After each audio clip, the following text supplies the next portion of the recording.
in a minute. So hey everybody, make sure y'all subscribe to my channel, hit that thumbs up, and turn on that notification bell. Hey guys, thank y'all for coming through to my channel again to watch another video with me. Today is Juneteenth, so I want to take some time to say Happy Juneteenth, Happy Juneteenth.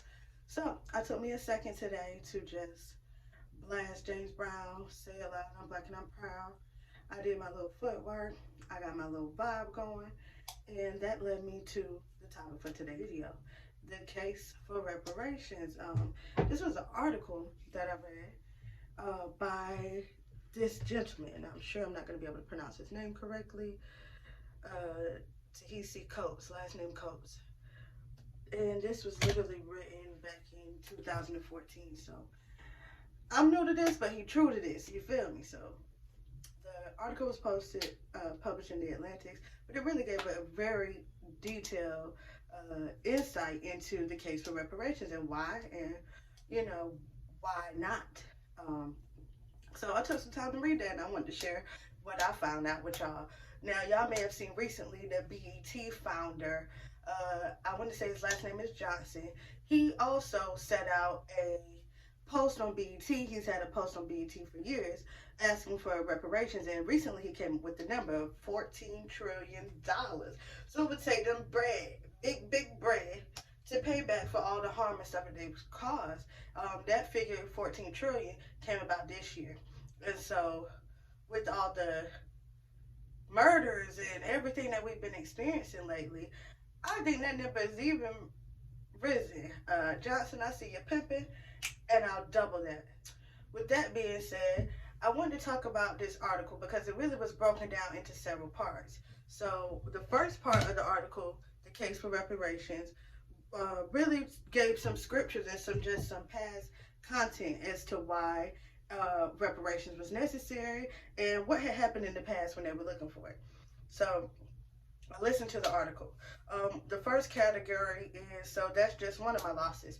We talked about throughout this article one gentleman who was just really highlighting how he had been oppressed throughout his lifetime, and still at 91 years old remained in the same place that, you know, really his adulthood and American ambition started. So that was very enlightening just to see how that type of oppression can last throughout a black person's lifetime. And needless to say, we never deserve it. We never deserve it. It's stupid, it's unfair, and that's just that on that. Tell Keisha Bango I sent you. So that's just one of my losses. He was just detailing one of the losses, which was pretty much, you know, back in the day, you know, his mama was trying to get him set up with something, and eventually, you know, it came about because of the situation in his hometown. He couldn't afford it. Then that led on to part two, which was pretty much talking about a difference of kind, not degree. So they was talking about, you know, how pretty much even the same status. So if you had bread and the white dude next to you had bread, you feel me, they would impose more restrictions on you even though you had that bread to become a homeowner. So that's really a lot of the segregation and divide that happened in America in the late I guess in the after slavery period. You know, they still was keeping us in a certain place, and certain rules were subjecting us to still being oppressed.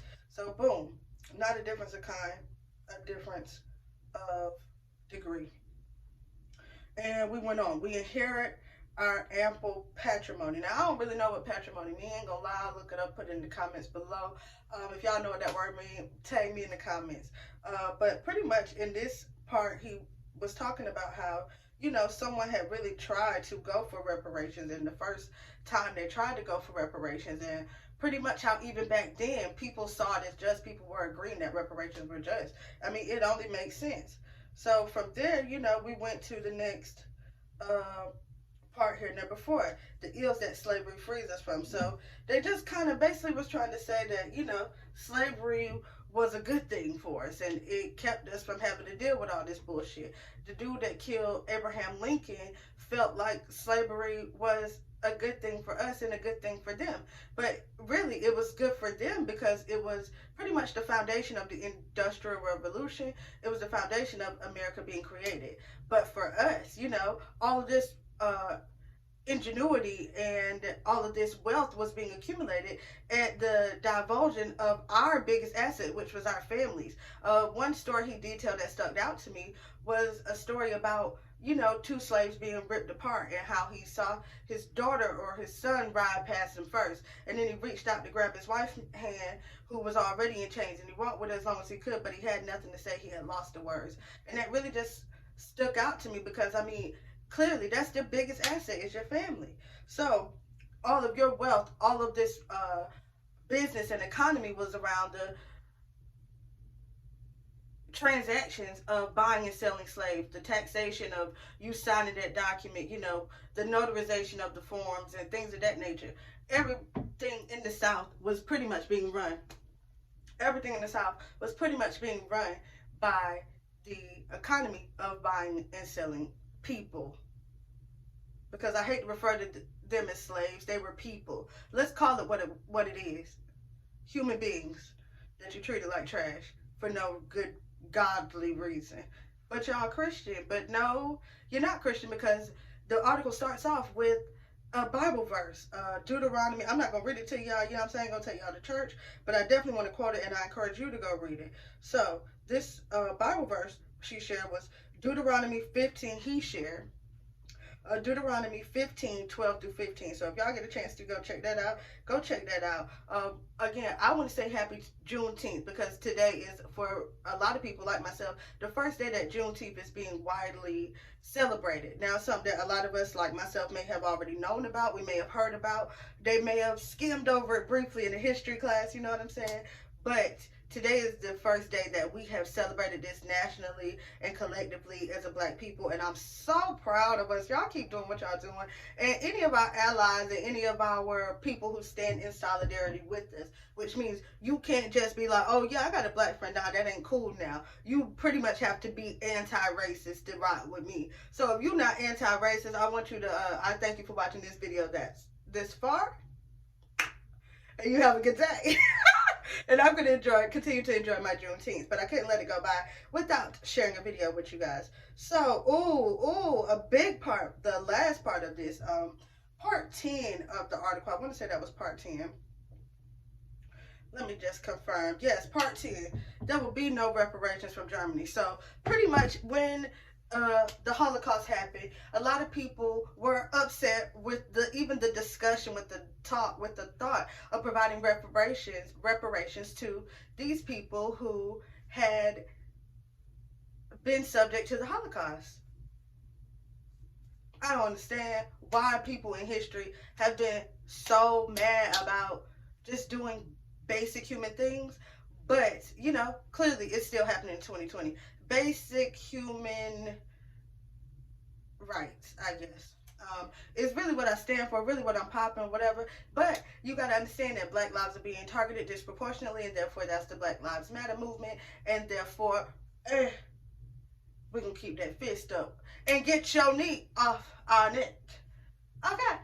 So, but there will be no reparations from Germany. So at the end, I was really compelled because it really talked about people who in the past had been recipients of reparations, and these were the people of Germany who were subject to these concentration camps and were a mass genocide of Jewish people in Germany. And Germany decided eventually to provide reparations to those families and people who still existed that had been subjected to those harsh conditions, which pretty much set a precedent, or pretty much set the blueprint for any other country who has had a similar situation happen to know how to fix it. And America has just refused. I'm not sure why, but I really think it's time that we bring up the conversation. Therefore, let's talk about it on this YouTube channel. So if y'all have any comments, put those comments down below. Make sure y'all hit that like if y'all with it. Subscribe to my channel, all of that good stuff. But they highlighted some well-known companies in America who had continued to fight against reparations. Instead, what they would do, one big factor was Wells Fargo kind of drug people in and then really got them into these sucky loans that ended up backfiring on them. So they drug them in with the fact of like, yeah, we're gonna give you everything that y'all been wanting. Y'all been wanting these homes. We're gonna make it easy for y'all to get these homes. Y'all been wanting these small business loans. We're gonna make it easy for you. But on the upside, I guess it came out eventually that these loans wasn't good for nobody. That really pretty much is what started the foreclosures of homes that we all were seeing a couple years ago. That housing crisis was pretty much started by these people in the subprime lending industry giving people loans that they knew they wouldn't be able to pay back. And so right now it's a whole vacancy lot in like Baltimore where all these homes were owned by Wells Fargo, giving loans to black people, and then those people subsequently foreclosed because then those properties subsequently foreclosed because the terms were never good for anyone, especially the black people who were being targeted by their loan officers or loan commissioners or people who were seeking to establish these loans. From that, though, they highlighted Aetna. Aetna was important because Aetna pretty much insured slaves, and it's still a company that's operating today. So these companies who have received initiating funding from the backs of these black people who they pretty much fucked over, for less of a better term, I think owe into this reparation budget. But do we deserve reparations? Yes, we do. We have been subjected to those same treatments as people of the Holocaust over a longer period of time. And with that being said, there were some who fell through the cracks. So we see the Barack Obamas, we see the Michelle Obamas. These are people who made it. But you have to remember when you see that one that made it, they stand in the place for thousands who did not make it and who fell through the cracks and who lost their homes or who, were murdered unjustly or who were never given a chance really to vie in society. I also started to read a book by Bell Hooks called We Are Cool, I think. Don't quote me on the title, but Bell Hooks talks about how, this problem in American society with consistently disenfranchising African Americans who were coming out of this slavery period initially or essentially contributed to the gangster mentality. Once capitalism became a thing, people started to move away from the morals and values that Martin Luther King and Malcolm X spoke of and move towards this capitalist society. A good source for when that change came about would be the movie A Raisin in the Sun. And there was a more modern rendition of it featuring Puff Daddy, Sean Diddy Combs, in the most recent, couple of years. So I would suggest y'all go watch that. Read these books, read these articles that I'm suggesting just to enlighten yourself and educate yourself so that you can actually have a conversation with these people who have no idea or, enlighten somebody who may know a little bit but don't know enough. You feel me? So that's why I do this, guys. I like to talk. I got a big mouth and I want to use it for something good. And if I can, I want to talk about stuff that helps black people, period. We talked about in the last video how I'm also gay, and we want to talk about some of those things that attach to gay people. Like, how many trans people have I seen be murdered on my timeline in the last couple months? In the last couple weeks, excuse me, because it hasn't even been months. Within weeks. And so we're disproportionately being targeted, and now it makes me so happy to see the community embracing all the facets of our community. But we also have a lot more work to do, so I encourage y'all to keep putting in that work, and we're gonna get there. You know what I'm saying? This ain't over, but happy Juneteenth to everybody. And y'all, we deserve them reparations. Ask your politicians, ask these people y'all voting for, put it on social media and they chats, you know what I'm saying? What about reparations? And see what they have to say. And let's move towards reparations. I feel like that is when things will become justified and squared on. Monetary compensation. Yeah, you owe me for all the pain and suffering. Yeah, yeah, yeah. The disenfranchisement. Yeah, yeah. I agree. Outside of that,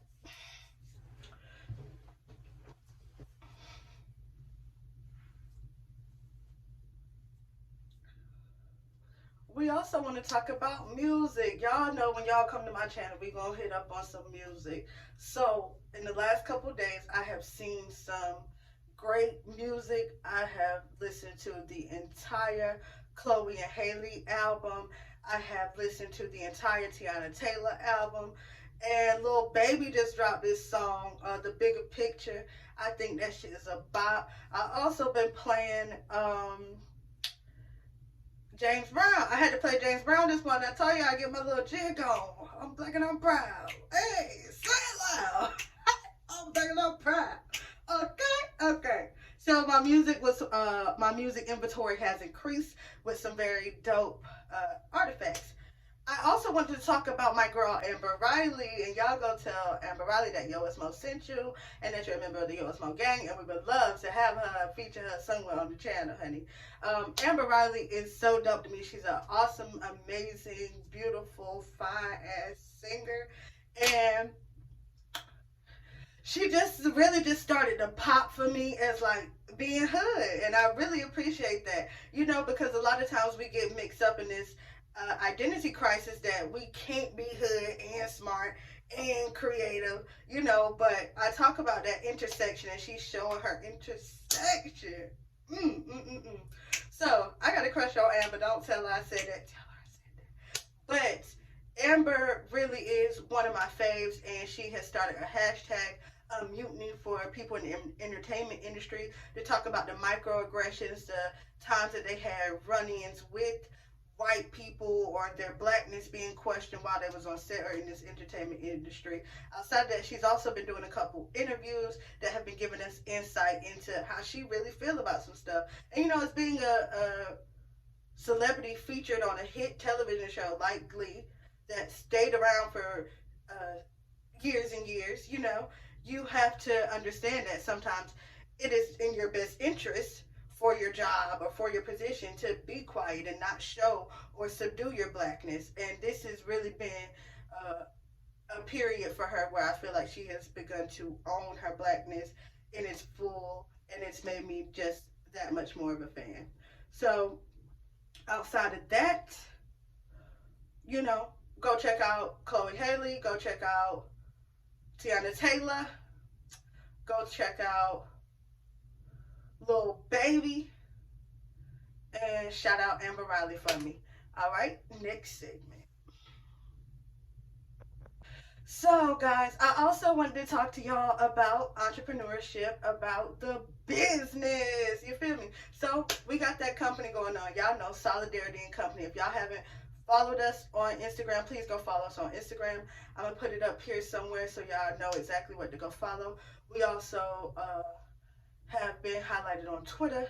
You know what I'm saying? So I got some things going on as far as this business, you know what I'm saying? And slowly but surely, guys, everything takes time. And if you really care about it and feel passionate for doing, just know that,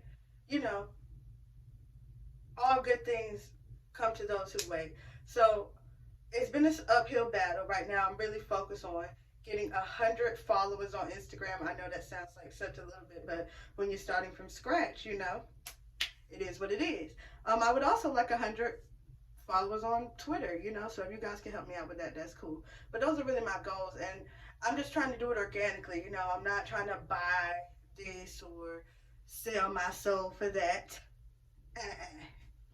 No. That is not what we do, honey. That's not cute. That's not the reads. So what we're going to do is just continue to engage with people who are like-minded, try to continue to build this community, and continue to put out this wear. So right now I'm rocking the Ralph Lauren t-shirt. He did state he in solidarity with the Black Lives Matter movement. So I feel comfortable having on the shirt.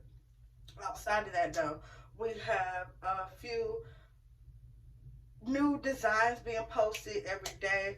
Like, we've got a few orders come in, and I've been also, talking and trying to encourage the people around me to promote and continue to increase their own businesses. So if y'all have any questions about entrepreneurship, if y'all have any questions about my brand or my product at Solidarity and Company on Instagram, and you can always hit me up here in the comments below, and I will follow up with you.